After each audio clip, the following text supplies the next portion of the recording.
বাজার সিন্ডিকেট নিয়ে অন্তর্বর্তী সরকারের উদ্দেশ্যে বৈষম্য বিরোধী ছাত্র আন্দোলনের আহ্বায়ক হাসানাত আবদুল্লাহ বলেছেন, সিন্ডিকেট বদলে এক হাত থেকে আরেক হাতে গেছে।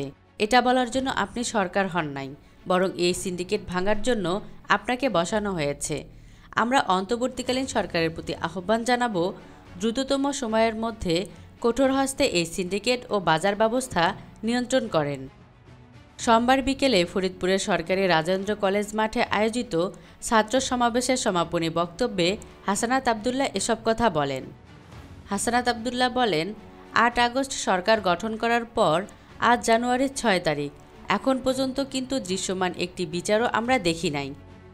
২০০৯ সালের পিলখানা হত্যাকাণ্ডের বিচার হয়নি, শাপলা চত্বরের হত্যাকাণ্ডের কোনো বিচার হয়নি। আপনারা জানেন ২০১৪, ২০১৮ ও ২০২৪ এর নির্বাচনে যেভাবে কারচুপি করা হয়েছে সেগুলো এখন পর্যন্ত কোনো বিচার করা হয়নি। এই অন্তর্বর্তীকালীন সরকারকে আমরা স্পষ্টভাবে বলতে চাই, আপনারা যদি আমাদের মাঝে গ্রহণযোগ্যতা বাড়াতে চান, অবশ্যই অন্তর্বর্তীকালীন সরকারের সময়ে আমাদের এই বিচারগুলো আপনার নিশ্চিত করতে হবে। হাসানাত আবদুল্লাহ আরও বলেন, আমরা সবাইকে বলতে চাই, আপনারা রিয়ালিটিটা মেনে নেন। আমরা একটা দীর্ঘ সময় ধরে বিভাজনের রাজনীতির মধ্যে বেড়ে উঠেছি।